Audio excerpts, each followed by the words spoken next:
Let me watch the ding-dong for yous. We'll see what Albion's got in store for us then, shall we? Again, I'm going to say it now. A lot of people hate when I do this because they presume that I'm negative about the game. I'm just very, very realistic about the game. It's actually what's lost me the most viewers in my time, to be honest. But I've got to come at it from an actual player's point of view, an actual player's perspective.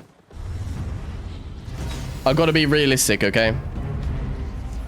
All I know, looking at this guy's smile, he's got something up his fucking sleeve that he's not telling us. The reality is all I know so far is that console release, dragons, and visuals are kind of break it down from my perspective, from a solo player's perspective, and for someone who's constantly negative about the game that made him. He looks like AI. Funnily enough, he kind of does. Albion Online Dev Talk. He kind of does. We ended last year with a bit of a cliffhanger, teasing some big news coming early this year. They were teasing me in the DMs. We're excited to Nothing Albion related though. That was about, and walk you through what we have in store for Albion Online over the coming months. Okay, again, talk to me. Talk, we'll show off what's just around the corner, as well as talk you through the major milestones on our roadmap for spring and summer 2026. You'll see new content and long requested additions that mark important steps forward. Okay. So with that, let's take a look at what we have planned and where this next phase of Albion Online begins. I get this weird feeling, right? I get this weird feeling that they have plans. I know they released that they're going to release something in spring, some things in summer. In reality, I get the feeling there's going to be a lot of delays for some bizarre reason. I also, again, fear for my life as a solo player. The first I really do. Is just around the corner. Following up on last November's launch of Realm Divided, we will start the year with Realm Divided Part 2, coming on February 23rd. We've been having a lot of fun watching the huge battles you've been having over faction provinces and fortresses, and we wanted to follow up on that with a content release that adds even more content to Realm Divided Update. The first part. The worst part is like I get straight into it, and like I know I'm so negative constantly, but I don't like that he's having fun watching large battles. That slight piece of wording right there just annoyed me. Come on, let's get some solo content for this bitch. Is the new faction battle standards. These banners spawn in active provinces and can be picked up by faction flag players. Okay. By fighting faction enemies, clashing with other players, and capturing outposts, the banner increases in value, though at higher levels, progressing it requires engaging in PvP. However, if the carrier is taken down, the banner can be stolen by another faction and turned against you. Anyone who helps along the way is rewarded. Players who fight alongside the carrier or are present when the banner is turned in will share in the faction point rewards. To cash in a banner, you'll need to bring it to a friendly outpost where a bard collecting war stories will appear, eager to claim these battle standards for inspiration. The second content addition in Realm Divided Part 2 is an Okay. So you get a banner that you can grow in size, and the better rewards come from the bigger the size it is. But you can only get the biggest sizes by doing PvP. Do we know anything of the rewards, or like is there any like benefit, any debuffs, any buffs, anything like that to having it? Are you marked on the map? Are you just like a random player just running around with it? Update to the Bandit Assault event in the red zones. With the original Realm Divided release, we already knew there was more we wanted to do to better integrate Bandit Assaults into the overhauled faction warfare system. This new Bandit Assault uses the province system much more naturally. Instead of focusing purely on outpost captures, the event now uses the supply system, meaning all faction activities. To us, I kind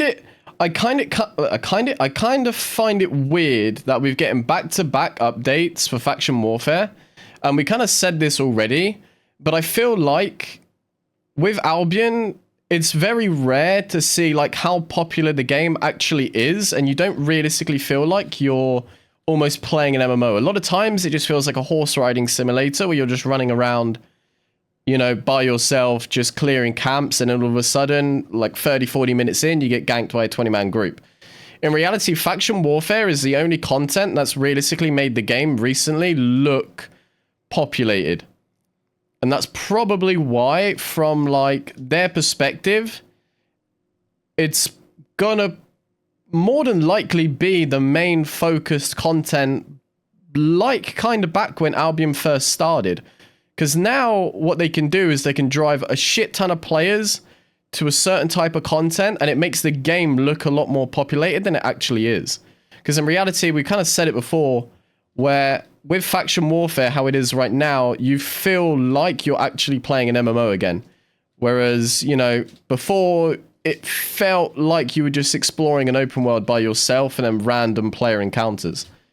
I don't know how to explain it in a way that it just looks good on the game, right? So faction warfare, I love faction warfare.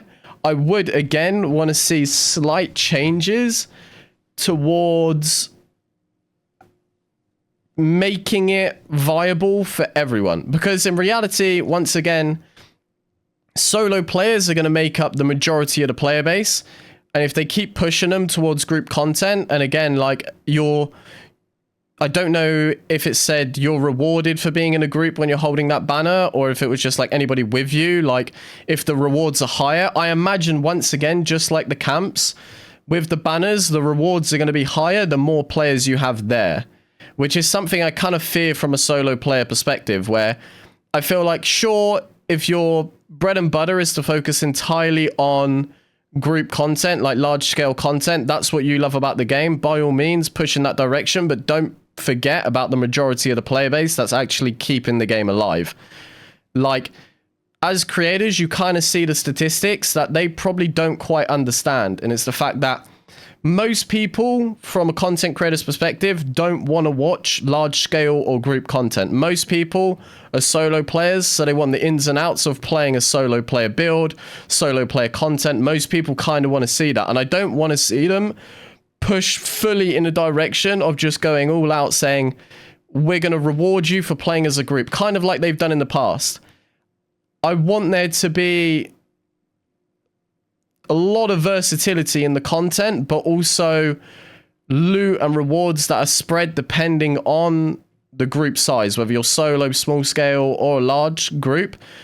But I still, again, I'll go back to it. I really think for the new faction camps and the Realm Divided update, I really think small camps shouldn't be rewarding with the more players that are there. I feel like the small camps should be pretty much the exact same as solo camps are in open world, where mobs spawn continuously, and once you finish it, you're rewarded with siege points or whatever it is. Then you're rewarded, and you know, you get more solo players that are continuously going and doing those camps, and then larger groups can just continuously go to the can continuously go to the larger camps and be rewarded from being as a larger group, while solo players still have, you know, a side to the game that they can play whilst all being in the same content. Contribute to red zone progress.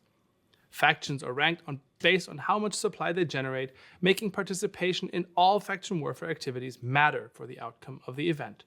The event itself now plays out in clear phases. In the first phase, all factions are drawn into the red zones, creating large-scale, multi-faction conflict across multiple provinces. As the event progresses, the fighting then focuses into fewer locations and ultimately climaxes in battles over valuable chests in 2 red zone fortresses, designed as high-stakes objectives with multiple attacking factions at once. The goal is to make... I like that idea, actually. The reality is, kind of like what I just said, it goes really well in saying, like, right, everywhere in red zone is going to contribute towards the final goal. The rewards of the final goal depend on how much contribution you have. And at the end of all of it, are we still talking about Bandit here? At the end of all of it, it's going to lead towards, you know, 2 fortresses that need to get taken over by whichever faction. That I like. That the idea of saying, right, it's going to be spread. There's going to be a lot of players going for this final fortress. That's great. You're going to have the large scale content. And then they do need to split it up into, you know, make sure that everywhere is going to be a viable contribution. Meaning that technically there are going to still be big groups roaming around, because those big groups are going to want to get together as early as possible to lead themselves towards the fortresses by the end of Bandit Assault. But in reality, there still needs to be some contribution from the outskirts of the map, which I feel like should be where the solo duos and stuff like that comes into play. And far more exciting as a centerpiece event for faction warfare. Following these targeted faction warfare editions, our first major content update of 2026 is launching in April. It will be a foundational update for Albion Online, bringing the game forward and preparing it for the years ahead. At its core, the update represents Albion stepping into a more modern era. We're raising the visual and technical baseline of the open world so it can continue to grow and welcome new players while still feeling unmistakably like Albion. The most notable change will be a broad visual overhaul to the open world. From to be honest with you, I'll be honest. This is the one time I'm actually going to be negative. You can't polish a turd. Albion looks like a rounded off version of Minecraft already. I wouldn't even bother with anything visually. I would focus currently on the gameplay and, you know, the current issues that we have, you know, quite literally with soldier armor in the game. There's so many different little issues like that. The loot balancing, the content balancing, regional balancing, depending on like whether you're yellow zone, blue zone, all that type of shit. There needs to be more of that in the game rather than currently focusing on... and post-processing, the goal... Right, this looks more like Dofus than ever now, which is strange. ...is a more cohesive, readable, and atmospheric world that feels fresh. They kind of just pumped up the saturation a little bit. Just as importantly, the spring update is where players will begin to feel the impact of our long-term performance efforts. We've committed significant resources to improving the technical health of the game. This work doesn't end with this update, but it is the point where those investments start to become truly felt across the entire game. Alongside these large-scale changes, the update also includes a focused set of quality-of-life improvements. It brings a new map for the Crystal Arena, as well as a brand new 1v1 arena mode designed for fast, focused PvP learning. Loadouts are also getting a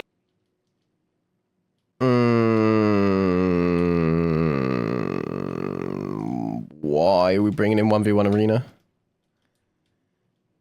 Why are we bringing in a 1v1 arena? Like, we already have Miss, we already have Corrupteds. Lethal content is completely overshadowed right now by non-lethal content in the game. Why are we once again diversifying the content and splitting the player base apart? Like, if you're somebody who gets into corrupted dungeons, realize that you're not good enough for corrupted dungeons, then, or even missed, then you don't actually have any want or need to go and practice and try again. You just kind of get upset and then go back to arenas. So once again, like, takes away from a point of the player base that this is a significant new feature that uses is doing current content. Surface effective it doesn't really, I mean, we've seen it with depths in actual fact. I think the idea with depths and bringing out Orange Zone was to introduce semi-lethal PvP content to people. But what ended up happening in actual fact is that most people just stayed in depths. Actually, what actually probably ended up happening is most people who once played lethal content went back, because people in Albion don't like the lethal content, and whichever way they can stray away from that lethal content, because it's not your traditional MMO. Traditional MMOs don't have lethal content. People work 9 to 5s. People have all sorts of shit going on, like school and all that. They don't really want to go out into the open world and get violated by somebody who's a bigger fish. So once again, when you start leading the game towards more non-lethal content, especially something like 1v1 Arena, I get the idea of it. I do get the idea of it. I do think it's a good idea for the current player base, but for future-wise, I don't think it's a step in the right direction. Again, going back to it, you can bring it into the game, but make sure that this content isn't rewarding. Make sure that people still find the incentive to go into lethal content to be more rewarding than non-lethal content. That's kind of the problem we have right now. I know it's kind of a bit off topic, but when you have yellow zone and orange zones paying more per hour than what you would get as a beginner player to learn and practice going into lethal content, you never want to take that step and challenge yourself to go and do that content. That's kind of the problem with it. So I think for the current player base, it's great. But the reality is the longevity of the game needs to constantly lead people from being like tutorial island, blue zone, yellow zone, orange zone, red zone, black zone. It should always go in that sort of direction where the risk versus reward goes up. And it constantly pushes people to go in that direction. I understand financially that non-lethal content is the most profitable for Albion, and I do understand it from a business standpoint. So again, this is kind of just like solo player, lethal player perspective, but I also do understand the perspective of Albion is a business. Albion still needs to make money. Most of the swipers are in yellow zone, orange zones because they know they're never going to lose that set. I know that. For virtually any situation in the game, helping players of all skill levels find strong and enjoyable. Right, wait a minute. Did he just go in fucking no stack scallop? Right. Wait a minute. I don't. Right. What is right? What? Who put together this team? I get it's a sandbox and everything. Play how you want. Players of all, but a fucking no stack Gallopair ain't showing the game in what? What are you doing, Bled? What are you doing? All skill levels. Right. Okay. Strong and enjoyable builds. That's fine. It's a true game changer for how players approach preparation. On top of that, we're rolling out further changes to the disarray system aimed at improving balance and readability in large-scale fights, particularly targeting the use of battle mounts in these engagements. The spring update is about future-proofing. Yeah, there's no point me commenting on anything ZBZ, I'll be honest. And laying the groundwork for everything that comes next. Shortly after the release of our spring update, Albion Online is finally coming to console with its official launch on Xbox. This marks our first step into the console space and opens the door to a broader player base. For us, this is a huge milestone on our path towards making Albion Online the true cross-platform MMO we've always wanted it to be.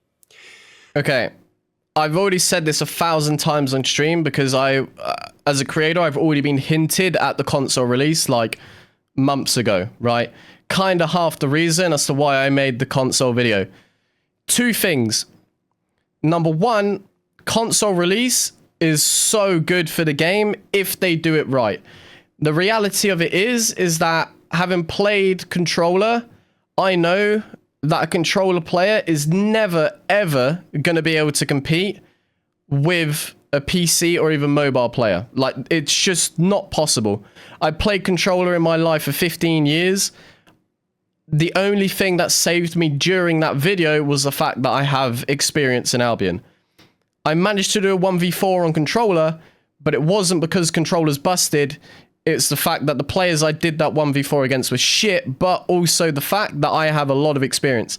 If you're releasing a game in its current state where the majority of players are PC, are on mobile, they're already going to have such a big advantage to anybody coming in on console, to the fact that I have a fear that the numbers at the start, if they market it, will look great, but in reality, those players are always going to get overshined. I'm sure they're going to do this. I'm sure they're not dumb. If you're on an Xbox and you click play Albion Online, I would hope you get a pop-up that says Sandbox Interactive. The next pop-up says this game performs better on keyboard and mouse. Just so that they know that once they get into the game, it is going to be rough. And the fact that if they like the game, they more than likely should plug in a keyboard and mouse and play it that way. Because the reality of it is there is never going to be a controller player that is ever going to compete. And I get the feeling that if it launches on console, it's a step in the right direction, because I've always complained about this. We need more players in the game. Right now, there's too little players in Mist. There's too little players in Depth. There's too little players in Roads, Open World. in actual fact, the game has, quote unquote, a lot of players, but they're not anywhere to be found, right? If I go into roads, it would take me 45 minutes to find a player. The problem is that there's too much content for too little of a player base. We need more players in the game. We do need more players in the game, but you need to make sure that those players that are coming into the game aren't just going to sit around in yellow zone gathering the whole time. I get that's the traditional MMO, but we need to make sure that if we're going to continuously add content to the game, it needs to be viable and it also needs to be playable for everyone. And if a console player comes into the game and they try going to roads and they come across T-Banj, it ain't fun. It ain't going to be a fun time. Challenge, especially when it comes to making the game feel natural on a controller. Talk to me. That's why we've taken our time with this release. To support this, we are introducing a completely new console UI navigation flow, a dedicated controller scheme, and key screens adapted specifically for console play. And ain't going to make a With the difference. Xbox release, we are laying the foundation for Albion to live comfortably across all platforms. UI wasn't the problem. It's the fact that I had to press RT, Y, B, X, fucking move my joystick just to target someone. Like, I know this is a pretty unrealistic scenario, but actually, no. If you're doing PvE on a controller, targeting someone is so tough. Like, it's so tough. Like, if you flick your analog stick, it targets something or someone that's off the screen. If you go back and watch my controller video, you'll see from someone coming into it how difficult it actually is. It's such a rough time. The reality of it is that a controller, okay, let's say, for example, I'm in a fight. I know this, again, is so unrealistic. Let's say I'm in a 1v4 though, right? Let's say I'm hitting a Blood Moon. All of a sudden, the Blood Moon uses a Cleric Robe or goes invis. I now need to target the healer at the back. To target the healer at the back, I have to hold, I think it was RT, and drag the joystick. But that joystick is not precise and it takes way too long. It's not the same as, like, I move my mouse, I click, or if I'm on mobile, I just press who I want to target. Moving that joystick generally takes way too long and is so easy to miss. It's so easy to miss. And opening the door. So changing the UI in actual fact doesn't make the biggest difference. The actual gameplay is what's going to need improving, but I just don't think that's ever going to be a possibility. Then, looking ahead to summer, we'll be bringing back a format that players have been asking for a long time. Ever since the Avalonian invasion back in 2019, we've been looking for the right moment to do another event like that. A season that shakes up the current world of Albion and narratively ties together with the launch of the next update. The Keeper event season is a special time-limited season built around a more event-style experience. It's an opportunity for us to create an exciting shared experience and build on this unique way of telling stories in the world of Albion. This new mobs event season is a lead up to our biggest gameplay update of the year. Directly after the season, we launch our summer update, bringing an exciting addition to the game, one that you have been asking for a lot. Albion's world is full of mythical creatures and ancient powers, but there was one key piece of Arthurian fantasy that has been missing so far, and that's dragons. They represent danger and power. Creatures worth preparing for, fighting over, and remembering long after the battle. And they are just freaking cool and belong in a fantasy MMO. Now, we're incredibly excited to say that finally dragons are coming to Albion Online. It's still early in development, so today isn't about specifics. Instead, it's about why dragons matter for our game. They allow us to deliver a fantasy that fits naturally into our full loot, player-driven world, creating reasons for players to band together, compete with one another, and take real risks for meaningful rewards. Of course, following our risk versus reward philosophy, the highest rewards will be in full loot areas. But you will also have the opportunity. What I like is he says, the risk versus reward will obviously be in the full loot areas. The fuck's going on in depths then? Why am I getting 750k for a green chest in depths? What's going on? I'm playing roads, the end of the end game fucking content. And a green chest in there, like, you open it up and your grandma's fucking ashes and a dirty pube fucking comes out. Following our risk versus reward philosophy, the highest rewards will be in for loot areas. But you will also have the opportunity to engage with dragons without risking your equipped gear. Maybe you need to take a little risk, though, something. The summer update will be about deepening Albion's fantasy and backstory, raising the stakes of the world, and adding a long-requested pillar that supports high-end PvE, more to explore and discover, and additional opportunities for conflict and PvP. See, I'm thinking about it now, and I said this earlier in the stream. The only one issue I keep finding is that, in actual fact, if they're going to bring out dragons or whatever, I don't know in what world, whatever, they're going to bring out dragons, whether it's going to be like a new mob type or whether it's going to be like a whole new zone to the game, or if it's going to be like a new boss or whatever. But the reality is that it's either number one going to be gatekept, or number two we'll have the situation that we're seeing right now, which is players coming into the game. There's more new beginner players coming into the game, but there's also a lot of veteran players leaving the game, right?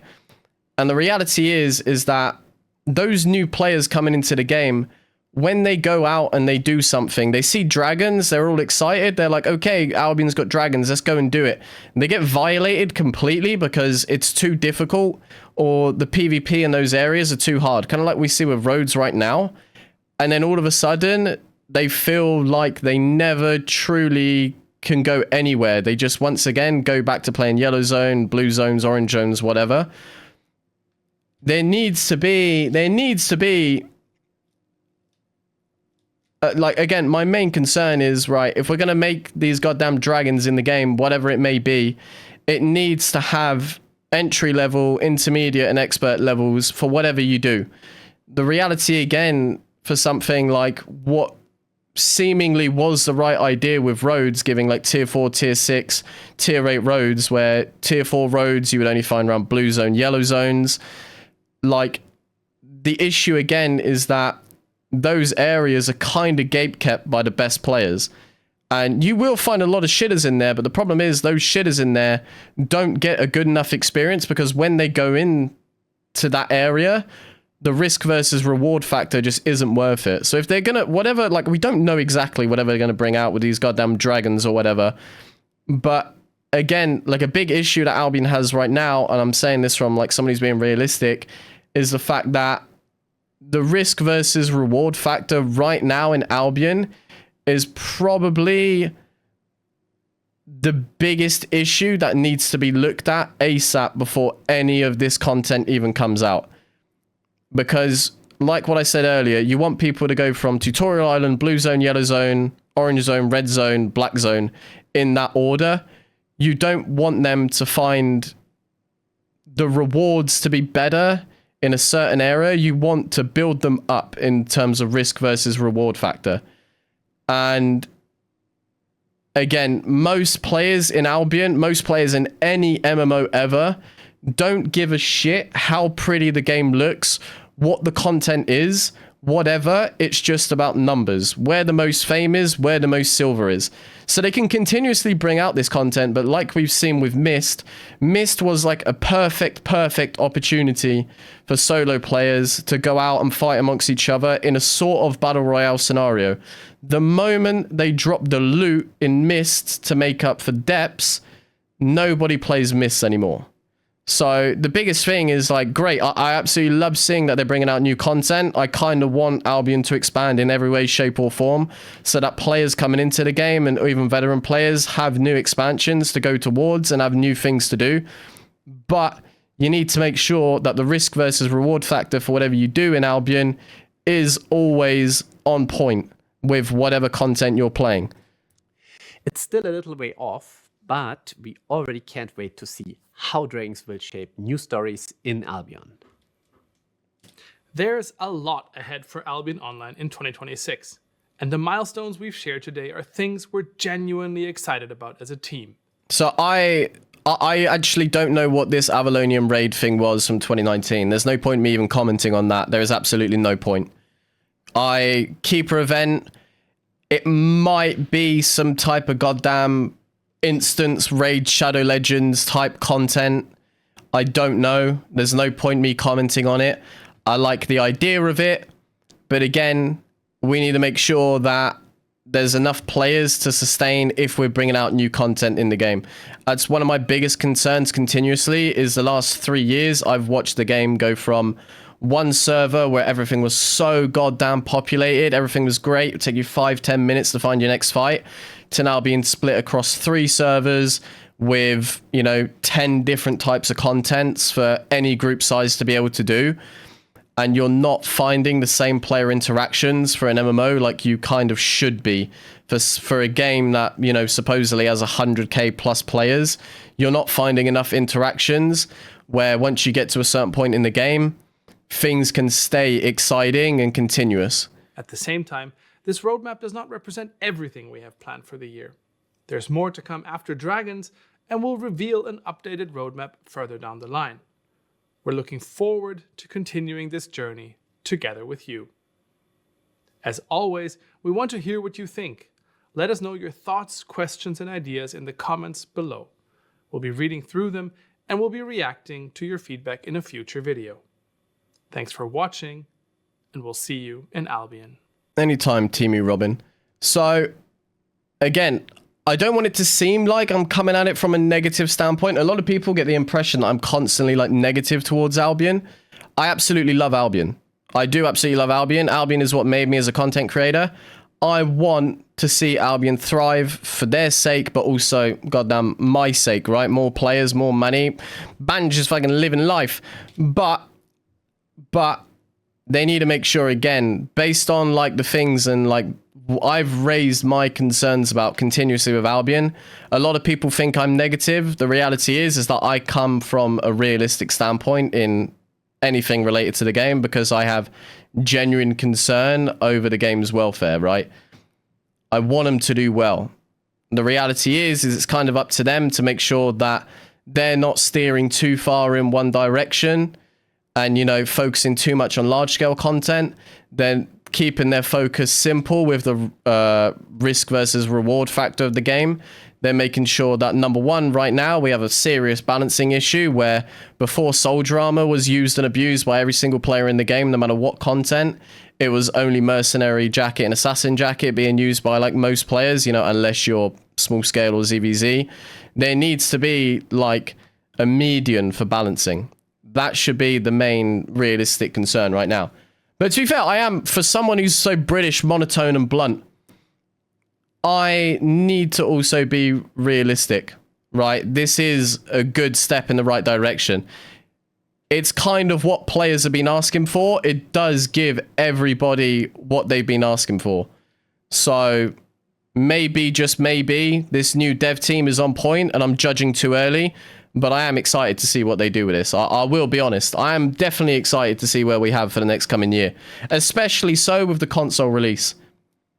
With console release, I want to see Albion absolutely thrive. That could bring in so many players to the game.